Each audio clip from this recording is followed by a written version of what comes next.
Good morning. This is Matt in the Man Cave with my beautiful wife, Tracy, from Esther 414 Ministries. And to all of you who have coffee in hand, Tracy and I, we salute you. We salute you. Because you we've got our coffee in hand, too. Rock. Oh, yes. All right, Tracy, where are coffee. you taking us today in the Bible? First, everybody take a big sip. Take a big sip. Do not slurp unless you're by yourself, and then slurping is allowed. You know, one time I slurped in a coffee shop, and you would have thought I was the devil. Everyone just stared at me. Oh, yeah, the look like, did you really just You know, some people in life, coffee? they do that.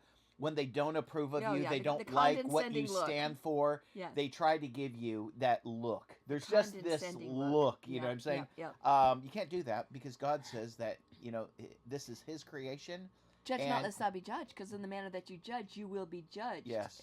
I've said so many times, some people, because we're trained by our parents, by society, by schoolmates, by this guy, our best friend, to judge. It comes naturally to us. It comes natural to the flesh. The problem is that we get in the habit of it. We think it's no big deal, but what you're judging is God's creation. But on top of that is the verse, in the measure that you measure it, it's measured back to you. That's the very next verse after. Judge and not. I have said sometimes all people have to do to be blessed is get out of the way and shut up. Because if they, in their heart and their mind, they would stop judging everyone. Oh my goodness. Leave everyone to the Lord, because that's who's responsible. The Lord's responsible to that guy and that girl and this man. Okay, just leave them alone. Don't think anything in your heart and your mind, because you're not judging. And then guess what? Is it going to come back on you? Well, it's twofolded. The negative of you speaking will not come back on you, but in the same manner, in the same way, if you will extend, this is good stuff God's given me this morning. If you will extend love, grace, and mercy when people don't deserve it, guess what? That comes back to you. Yeah. It really does. Yeah. I mean, it literally does. To the thief. Me and Matt Jr., my son, were going into a grocery store like 3 days ago, and we were watching a person steal.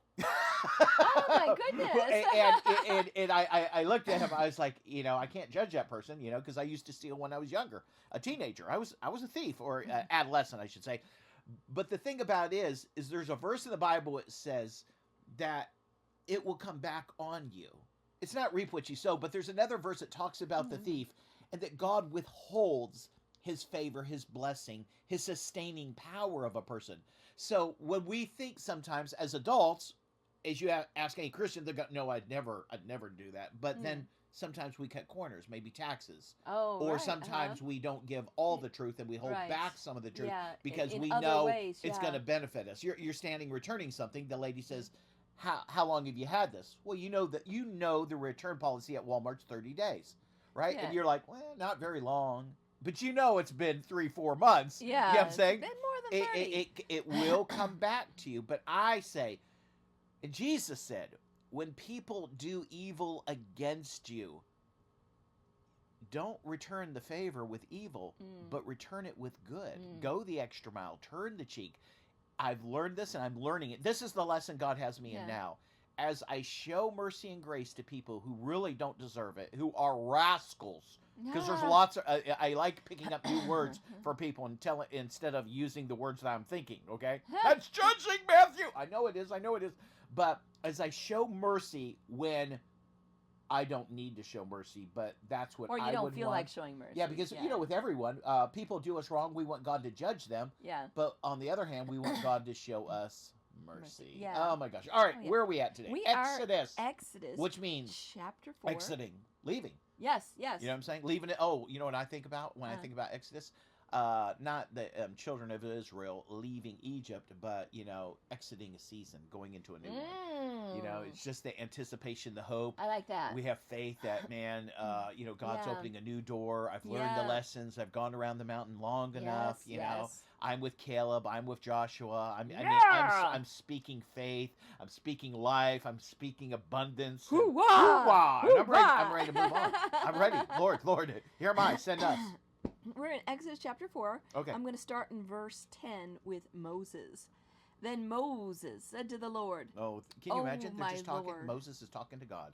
in a In a burning bush. He's yeah. hearing the voice. Yeah, he's hearing the voice not right there. seeing him, he's The seeing bush this- is right there. yeah. He could walk up and touch the bush. It's I wouldn't supernatural do it. flames. Yeah, I you wouldn't know, touch 'cause it because God said the land and where you're standing, it's holy holy, ground. take off off your shoes. sandals, So yeah. God is really there. This isn't him not being there. Yeah, he really is. Okay, so all right, his shoes are off. He's probably knelt because of Yeah. the presence of God. Okay. He's saying, "Oh my Lord, I am not an eloquent man, neither in the past nor since you have spoken to your servant, for I am slow of speech and slow of tongue." Oh my gosh. Okay, Go guys, ahead, let me give the explain why first. why you're laughing. Okay. Let me tell you why I'm laughing. Okay, so here's Moses talking to God, and God is requesting that he goes to Egypt, basically to speak to Pharaoh. And Moses' excuse. What's the excuse, Tracy? But let me clue you in a little background too, though. Moses was 40 years in Egypt, and Moses has now been 40 years in the desert, so he's about 80 now. Yeah. Okay. Yeah. Go ahead and explain your point of Well, why you laugh. I want to give it like 1, 2, 3. People like 1, 2, 3 ABC in a poem. Okay. Okay. My first point is this: do not try to bullcrap God.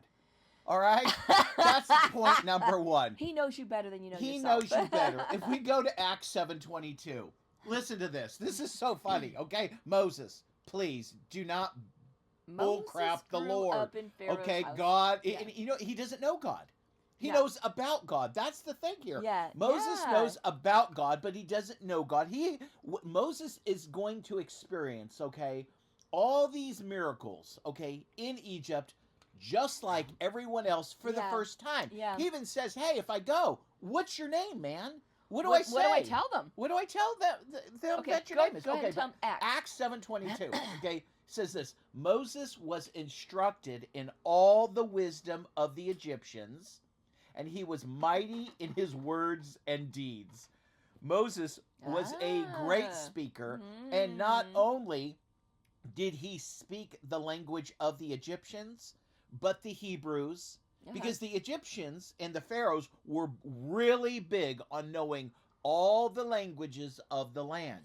It was like when he was smaller, being raised in the little, Pharaoh's hut. Yeah. Okay, you had to learn all this because you never knew when it would be required of you as a leader. Okay? Yeah. And, Pharaoh considered himself God, Ra. Right. I'm God. Yeah. I'm the living manifestation of God. So it's important for, the living manifestation of God to understand the languages. And Acts 7:22, most people think it was Paul who wrote it, but we're not going to fight that battle right now. Yeah, that's He not- was instructed in God all the wrote it. wisdom That's of what the we need. Egyptians, Yeah. meaning this: he not only went to elementary school and junior high and high school and Bible college, he went to the equivalent of seminary and Yeah. did master's works, and he And probably had a PhD. doctorate degree, too. Yeah, because I'm guessing. he, as a child, would have been instructed Yeah. all day long by the teachers Mhm. that Pharaoh had appointed to And teach my He children. was there 40 years. Pharaoh does not want stupid kids. No. And so here is Pharaoh. Now, it may seem like I can't talk because all I've been doing is talking to sheep. I've been out on the backside of Mount Horeb. I don't even have my own sheep. I have these are my father-in-law's sheep, Yeah. I'm a murderer and you want me to help you? I think you got the wrong guy. But God doesn't make mistakes. No, he doesn't. The greatest thing that God needed in Moses was there. Humility. Humility, yeah. Do you know and- that? Without humility, God could not use him. Pride will knock you out of God's kingdom. Pride will knock you out of the perfect will of God. Yeah. That's what got Satan. I mean, he's Kicked the out of number heaven, one yeah. angel. Why give up that position? He's Yeah. in charge of the worship. Are you kidding me? He was an He had archangel a before he was good. a demon. It's like yeah. the person having Devil. this corporate job. You know what I'm saying? You get the corporate housing, you get the corporate Yeah. car, you get the bonuses, the 401k, the health insurance, the dental insurance, the vision insurance. You couldn't lose with a losing machine. Your job isn't hard, but you're thinking, you know what? I want to own this company. You're not the owner. You're an employee. The guy that started the company, he's the owner. Okay, Then you this do is some God's stupid world. move. This is Yeah. God's universe. We Yeah. belong to God. Our spirits belong to God. Give me a break. But I love it. I think my first point is this: do not bullcrap God. He knows us. Yeah. He knows. And a lot. What is with these mamby-pamby prayers? I mean, really? Is that really what's on your heart? I mean, honestly, I hate to pick on the people, but is that really what's on your heart? Tell God what you want. Stop bull crapping them. Lord, I'm broke. I need money. Lord, my body's hurting. I want you to heal my knees. Lord, I'm course, in a lonely. I very want a girl and I want to have reverential way. sex with her in the marriage bed and I want her to be horny all the time. I'm hungry. I'm lonely. Lord, I saw that house. I'm jealous. I know I'm not supposed to be jealous. I would like this house. I would like a new car. I'm tired of working on my car. Here's the thing. Let him make those decisions. And he And of will. course, we come And from a those very things. humble spirit, though, and we mention those things. We're not going to go. And, Oh no, we're not. You're not praying like I'm praying, but Yeah, you're no. open up, David. Yeah. One of the things why God said that David was a man after his own heart, it was David would share his heart right where he was. Now Yeah. I'm not trying to be arrogant in this Yeah. prayer, but I'm saying the things that are really in the back of your mind. Why are you holding back? I mean, yes, I need protection. Yes, I want to be blessed, but how do you want to be blessed? I mean, in what manner do you want to be blessed? There's Yeah. a lot involved in talking to the Lord. So here's the thing. I guess that would be a good point. I don't want to beat the horse too much longer. Do not bullcrap God. Yeah. He knows us. He said, Jeremiah, I knew you in the womb. Meaning, I know everything about you. You're dying to speak. Let me shut up. Well, this was like about 5 minutes ago, but let me go ahead and throw this point in there anyway. Okay, go back 5 minutes ago. Where are we at? Where are we at? We were talking about Moses, and he's saying that he basically he can't speak. Okay, And sometimes that really is. Oh, the you know case. what it is? We're going to call point 2 the Twix factor. Remember the commercials where you shove the Twix in? Before you say the something beautiful stupid. woman walks up to the guy and asks a question. He doesn't want to come off stupid, so he shoves a Twix in his mouth. To give him a second to think. And really, what's funny about that, in being silent, he has more power than if he was to speak, because the woman ends up falling in love with the guy. It's always a beautiful woman. Oh, Go of ahead. course it is. Like yourself. But no, stop. But sometimes, stop. sometimes it really is the case where the person really doesn't know how to talk, and I have to go to the first one of the couple times, the first real church that you were going to pastor. You didn't really even want to go because you. Go ahead. You're just. Throw me under You're the like, bus. I can't talk. I do not want to talk in front of people. Yeah. I am not a public speaker. Yeah. This is I so threw not up. me. I threw up. I threw up. That's something you don't hear a lot of preachers say. You know what? People don't understand. You are representing God. You are talking about God. You're an imperfect object. You live in flesh. I mean, and here's the thing. Here's something imperfect talking about something that is perfect and holy and majestic and separated, but chooses. You're caught between the factor where most people feel like they have to be talking the whole time and filling in space. Yeah. So that way it's like they know what they're talking about, or they're making a point. But that's not always the case. No. You got to let the Lord do the impacting, the talking, hearing from the Lord.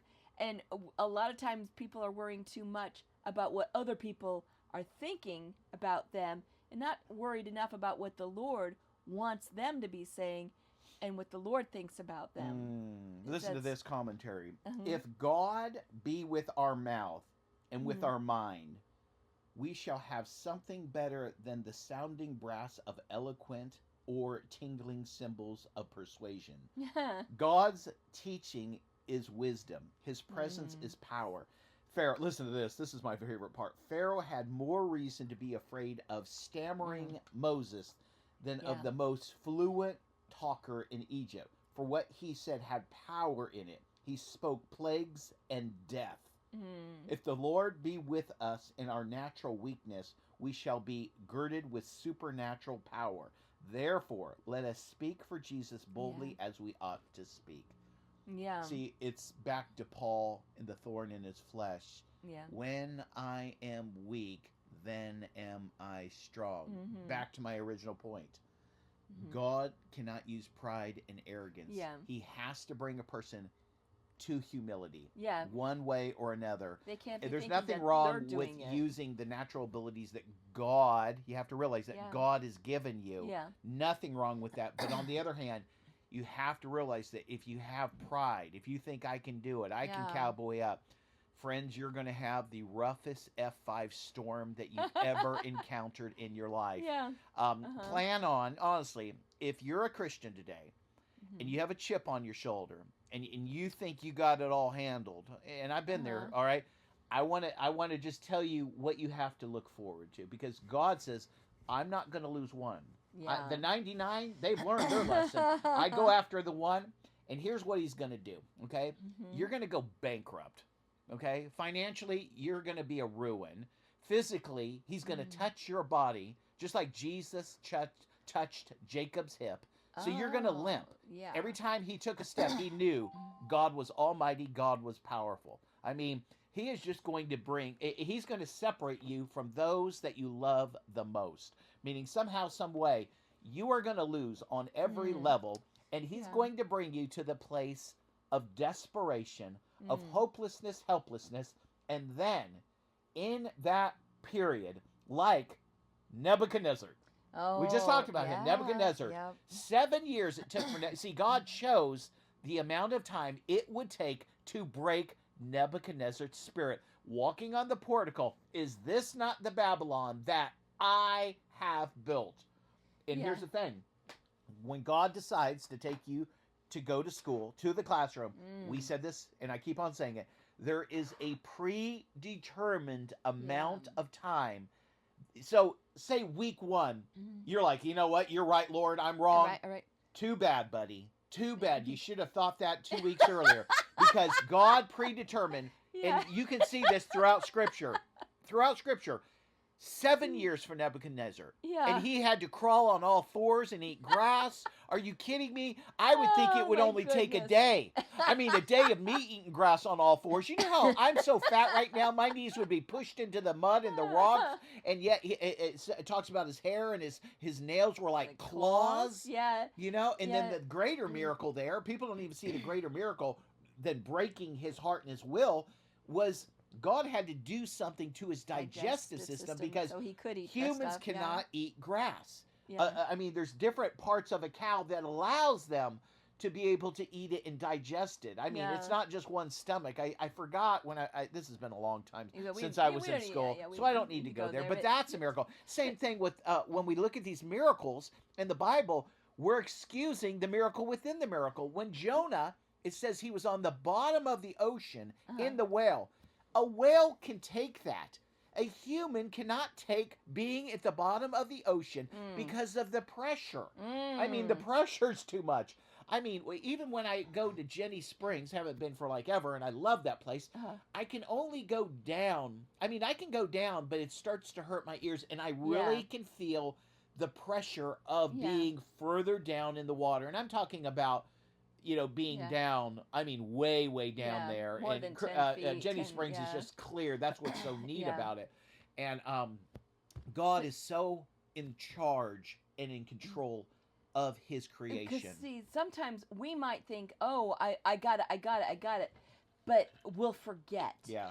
If there's not enough time that's gone by of us being in that storm, that season, then after a certain amount of time, month, 2 months, maybe a year, we've forgotten it. But allow it to be really intense. Allow it to be edged into your soul. Oh, my goodness. You know what's funny is? It's etched in, it's burnt This in. is funny, okay? You remember. If you tell me something, you might say, do you remember what I told you? I was like, oh, no. I can go to the store. You tell me, go get milk, cheese, eggs.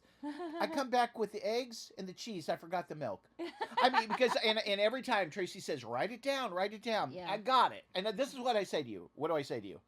I got it. I can remember I can remember this, okay? You know what's funny is? Now, when it's dealing with pleasure and pain, you ready? I could take or leave eggs.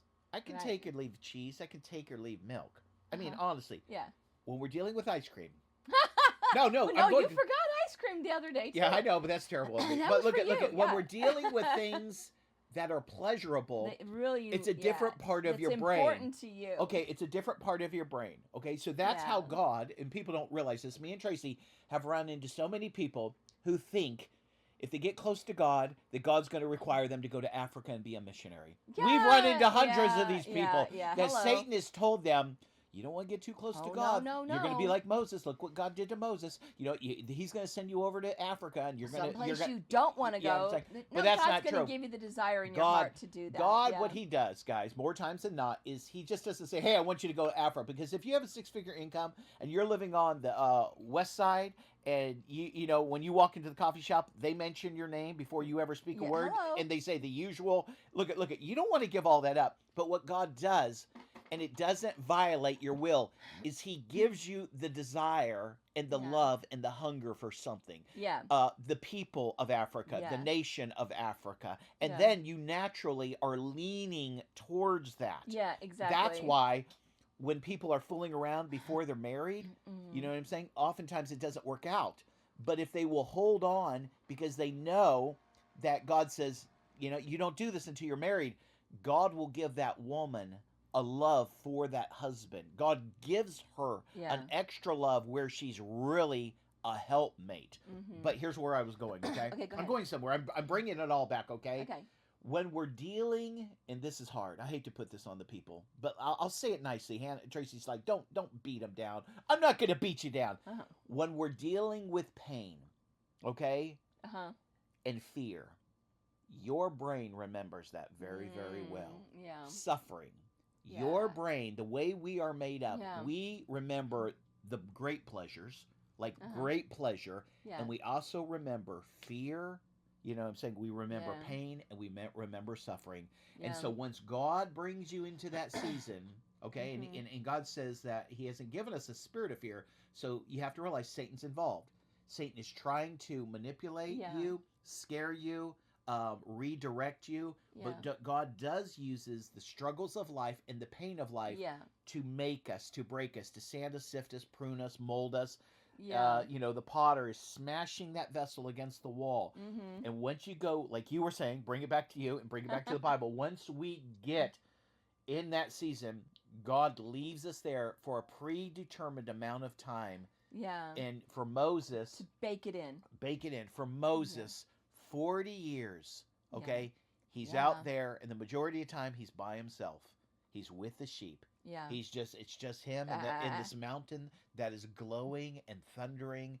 And that's all Moses knew about God, really. He knew very little. I mean, yes, his father-in-law, you know, he was the priest of Midian, but he's looking at this mountain, and that's what he's like, you know what I would learn?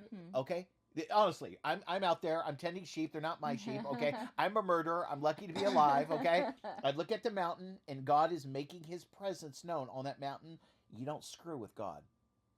That's the point I would get, okay? I would be like, you don't Mickey Mouse with God. You don't screw with God. You know, I mean, He's God. You're not. He can kill you. I mean, literally, He can kill you. And again, one of my favorite stories in the Bible is Moses finally. He's decided, okay, I'm going to go. I'm going to go. Okay, you win. I'm going to go. And he's not even a couple days journey, and the angel of the Lord is standing there with his sword, and the angel of the Lord wants to kill Moses. And Moses is like, I don't understand what's going on. Why you told me to go. I'm going. You know what I'm saying? Why are you trying to kill me? Because he hadn't obeyed in circumcision of his son. He had to circumcise his son. It was a big deal. So his wife, you know what I'm saying? Basically, right there and then, all right, circumcises the kid and throws the foreskin at Moses and says, your God's bloody. Your religion is bloody. You know what I'm saying? She's so mad. I mean, again, and why is she mad? Because I'm in a very nice place. I'm with my father. I have a nice house. I have a nice bed. I have everything. And now I'm going to this place where my husband might be murdered. You know what I'm saying? I don't want to go to Egypt. I'm happy where I am. Oh, my goodness. Oh, but I tell you what, God is good, okay? And do not bullcrap God and do not disrespect God. Those are my 2 points. If God is asking something of you, it's because He's going to empower you. It's not you, it's Him that's backing you. That's the big thing. If God be for me, who can be against me? Yeah, He doesn't want you trying to run out there and do it in your own strength, in your own independence. In life, even in life. In all it's things. It's the same thing. We think, oh, God's going to be with me. I'm going to Egypt. No, I'm talking about every day you get out of bed. God is with you. God is enabling you. Dedicate God is the day leading to Him. you. Ask Him what God is giving you wisdom. He loves you. You know what I'm saying? Oh, that's so funny. I always laugh at this text. Because of how he grew learned, up. how educated, and what a great speaker Moses actually was. He had to be. He had to be. And what's funny is finally God says, He says, "Oh, I'll tell you what, Aaron, I'll let Aaron go with you, and he can speak." But you know what? Aaron never spoke. Moses, Moses decided, no, I'll speak, and God knew that. Moses, in his mind, that's a helpmate. Yeah. I got backup here. It's like you know a what I'm saying? security If blanket things go kind of south, thing. Aaron's here. But Aaron really never spoke. When you look at everything, it was always Moses. And You again, know what? I Go took ahead. that example, Hit but me, hit me. I was gonna say, you know, it's like a security blanket. Like we need it. Like when like women, it's almost like they always have to go to the bathroom in twos. You know. Yeah. Well, look at Noah's Ark. That's smart. I mean, in the world that we're living, it really, a lot of times, people are taken advantage of when they're by themselves. You look at a lot of these videos. You know what I'm saying? You got to be wise in the days that we're living. Yeah, he really knew do. what was going on in Egypt. Do you think he really wanted to go up there by himself and stand in front of the Pharaoh, which he probably knew? He ran because they wanted to kill him. Yeah. Egypt wanted to kill Moses because he was a murderer. Yeah. Oh, oh my goodness. Well, anyways. All right, we love you guys. Trust the Lord if He's asking you to do something and know all things and every day. Trust Him. Trust Him. He's not going to sabotage you. He wants to bless you. Because we don't know God, we think He's going to goof us. We think He's going to sabotage us or jack us somehow. No, but He God's wants to not. bless us. He wants to bless you mightily. Yes. All right, more Have a good day. Have a good day. Drink a gallon of coffee and make sure you post and give us a thumbs up. Love you guys. Bye. Peace.